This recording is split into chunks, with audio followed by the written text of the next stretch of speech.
While Hasbro and all the whales may want to convince us that increasing prices on figures is simply due to inflation, I'm here to tell you why that is a bunch of hogwash. That, the latest news, and more coming up right now on this week's Transformers Talk Raw.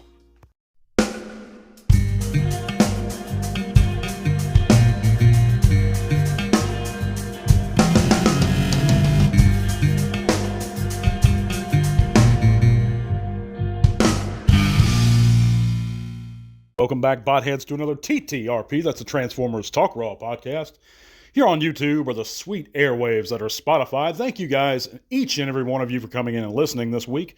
We got a big one, guys, and we're going to get into it right away. But first, if you haven't heard, guys, you can click all those great links in the description below. It's going to take you to all kinds of cool stuff, including our Facebook group. We'd love to see you guys there. So if you're already on Facebook, please consider following that link, joining our group.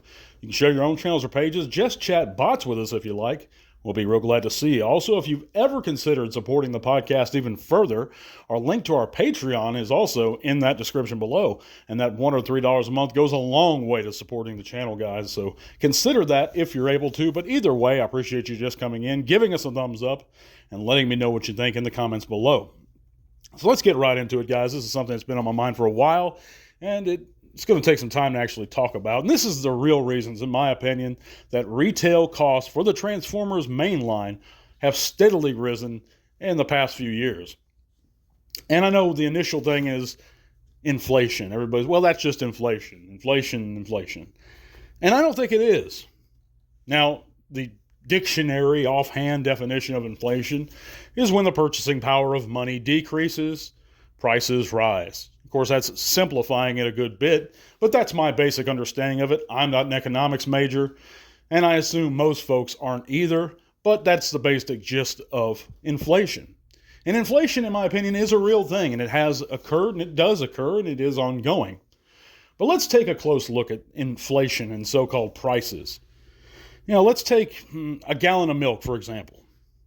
In 1984, the year the Transformers came out, the average cost of a gallon of milk was $1.89.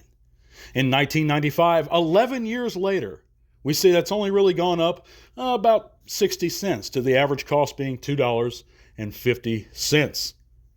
Now let's skip ahead 13 years to 2018. The average cost in the United States for a gallon of milk was $2.90. So from 1995 to 13 years later, 2018, it only increased by 40 cents. Now today it's almost $5, or it is $5, but for the longest time it had only risen for a few cents. I mean, only $1 really from 1984 to 2018, the average cost. So inflation, in other words, guys, my point is, takes a long time to truly show its effects. Some people will say, well, that's a consumer product, an edible, a consumable, and so that's not the same. Well, let's look at the Transformers specifically then.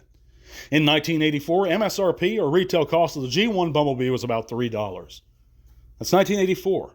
Now, 9 years later, in 1993, the G2 Bumblebee was the same MSRP. It was $3 on the pegs. How do I know? Because I purchased him. I saw him at the time in 1993.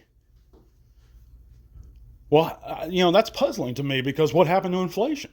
There was no inflation there. And what's even funnier is the G1 Bumblebee had less features than the G2, which featured chrome, which supposedly costs more, according to Hasbro. That's a premium feature. They have to include it only in HasLabs and in very small quantities. Well, let's look at Optimus Prime. In 1984, the MSRP, or the retail cost of Optimus, was about average $25. Let's skip ahead 9 years to 1993. G2 Optimus Prime. Guess what price he was, guys? Take a guess. $25. You know how I know? Because in 1993, I bought and purchased the G2 Optimus Prime. So he's the same price. And what happened? No inflation. Oh, and guess what? The G2 Optimus Prime had more features than the G1 Optimus Prime. He had lights. I mean, not lights. He had sounds. A sound box that came with him. So he had a whole giant accessory that was added, and he costs the same. Why is that? I thought inflation happened. I thought product costs, according to Hasbro, always increase the cost of plastics. And something else that occurred to me, for the longest time in the main line of the Transformers, we always had a $5 price point figure. It wasn't up until very recently in comparison, around, in the very least, the Beast Machines era. We stopped having that $5 price point in the main retail line. Why is that? We always had, whether it be the G1 cassettes or it was like the Beast Wars Rat Trap, it was either $5 or less. That's the main line I'm talking about. I'm not talking about Dollar General little knockoff, or not knockoff, but cheaply made figures that aren't a part of the main line. Even core class now are $10. So you're ascribing that to simple inflation? I'm not. Let me show you why else I don't ascribe that to simple inflation. Toy Biz, for example, has their Marvel Legends line that they came out with in 2002. And of course, those are, if you don't know, those are 6-inch comic book characters that are made into action figures, 1/12 scale. And they had an MSRP or a retail cost of $8.99 initially. They came with comic books, full comic books, display bases, removable masks, and other accessories. Now, the same year that Toy Biz was that Hasbro took over the Marvel Legends line from Toy Biz, that's 2006. What's weird is prices immediately went up. They went from $8.99 to $9.99 in that same year, 2006. Oh, and guess what? They stopped including comic books. They stopped including bases that came with the figures. You got less and you paid more.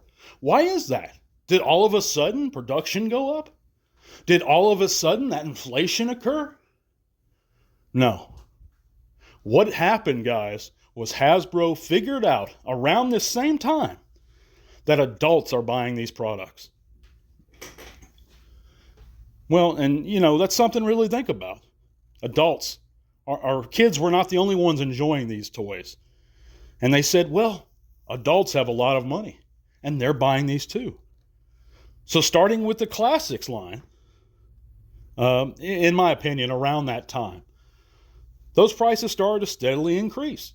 And it may have been a little bit before, it may have been a little bit after, but that's when they really started appealing more and more to nostalgia, I noticed.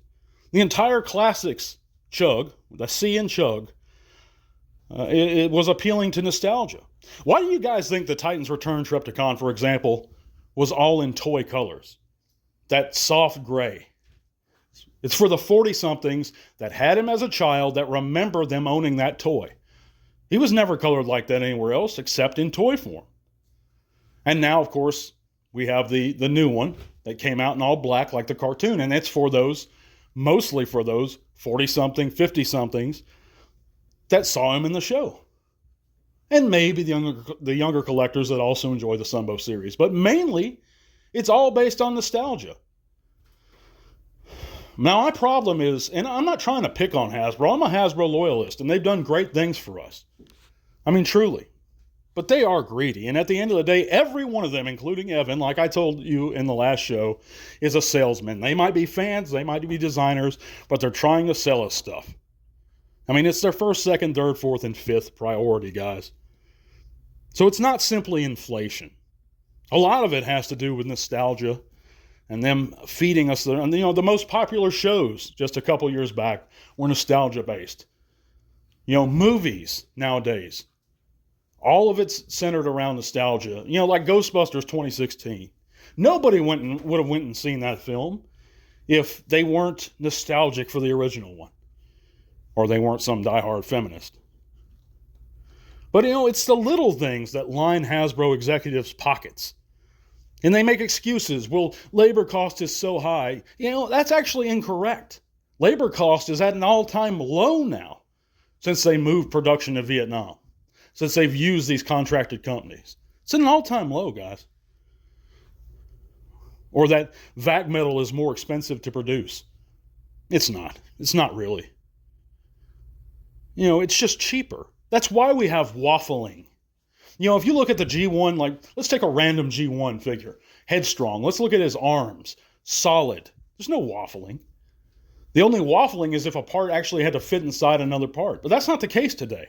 We have waffling for no reason. We have to make upgrade kits just to fill in gaps.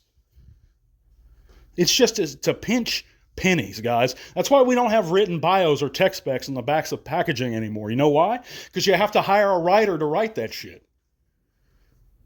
And they don't want to hire a writer to write that shit because they can save a few pennies.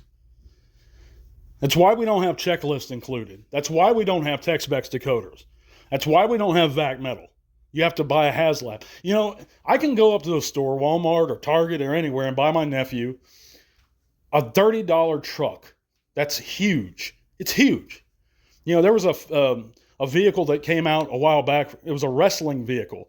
Came in the wrestling action figure line called the Slambulance. And it was scaled for 112 6-inch figures. And it was $30 at Target. This was a few years back. This is like 2019. And I'm making a point here. Bear with me. It's the same size as the HasLab Hiss Tank. And that damn HasLab Classified Series G.I. Joe Hiss Tank was $300 or $400. I forget which. It's the same size. So it's not a matter of this is expensive to produce. It probably is expensive, but they don't have to charge these prices. They charge those prices because they can charge them. And us adults, not children, even the guys that like to act like children, like, you know, the younger fans, they, you know, they're still have that younger mindset. Even they're adults. But we keep telling them it's okay by buying this stuff. And buying the endless repaints and accepting lesser quality and letting them get away with it. You know, if they're going to give us what they want, it's like their whole house is built on an illusion. Let's make it look like something they want, but not really. Let's cut as many corners as possible. That's what they're doing, guys. And we've let them get away with that for a long time. And it's all based on greed. So if we stop paying those sorts of prices, you know, the $180, whatever that Void Rivals Jetfire set's going for, you know, they're going to stop setting those prices at that level. That's just the bottom line. People will say, oh, they'll stop making. No, they're not. They won't stop making them. They'll reevaluate things if they see a sudden drop off. You know, I know that's not going to happen, but it's important that we're aware of this stuff. Hasbro, at the end of the day, wants to make money as much as possible. People don't hold that against them. They say, well, that's just business. It is business, but you can do it in a more honest way than shortchanging your customers. We should demand quality for what we're paying. If we're going to pay $100 for a combiner's body, not his arms or legs, just his body, which is unprecedented and ridiculous in my opinion, we should demand higher quality. That's my opinion. Let me know in the comments what you think, guys. We're going to move right along for this week's news and check out the poll results. And last week we asked the question, which design was the greatest version of Bumblebee? And out of over 160 votes, a whopping 58%, that's well over half, said that the G1 design is the greatest Bumblebee design ever. Well, falling in last place with 11% is poor old Transformers 1. And I tend to agree with that, guys. I mean, that's my opinion too. So the fans have spoken, and you guys definitely favor the G1 Bumblebee over any other. But let's move right along to this week's news. We now have in-hand images of Age of the Prime Snarl and Slug, or Slag. And these are reminiscent of those old G2 designs and colorations. And they look great to me, guys. Very nostalgic. As I told you before, I was buying a lot of the G2 figures at retail. You know, I remember the tail end of G1. I saw the last season as it aired, and I remember purchasing a lot of those later figures. But I missed a good bit of G1, the first half of it. So, but G2, I clearly remember I purchased them, and this is a really good set to me. So keep an eye out for them, this 2-pack. If you'd like it, well, hope you get it soon. We also know that the Takara Missing Link Nemesis Prime, we have new in-stock images, or stock images, official in-stock images of that. And of course, that's going to be released in February of next year, and it's going to go for about $118 US. Does it look awesome? Absolutely. Does it look $118 awesome? Absolutely not. That's my opinion. I just, like I said, guys, $25, that's not inflation for this mold. That's, I know it had to be retooled, But, to me, a fairer price would be about $70, even $80, not $120. I think it's a little ridiculous for what you're getting. Well, that's my opinion. Of course, we know that the Age of the Primes Deluxe Cybertron Sideways and Excellion has made appearances at Canadian and U.S. retail, and of course they popped up at a Walmart in Alabama, so if you guys are looking forward to them, keep your eyes open if you're in North America. We also know that the Transformers Cyber World cartoon, episode 4, is now available to watch via the Transformers official YouTube channel. That's going to be it for this week's news, guys. I'm sorry about the delay. Get wrapped up in things, and this one was a larger one I wanted to rant about, so I had to do a little research because I'm not too smart in terms of economical stuff, but it is what it is. Thank you guys so much for listening. God bless you guys. We're going to be back soon. Till all are one. This podcast is made possible thanks to the support of listeners like you. Thank you.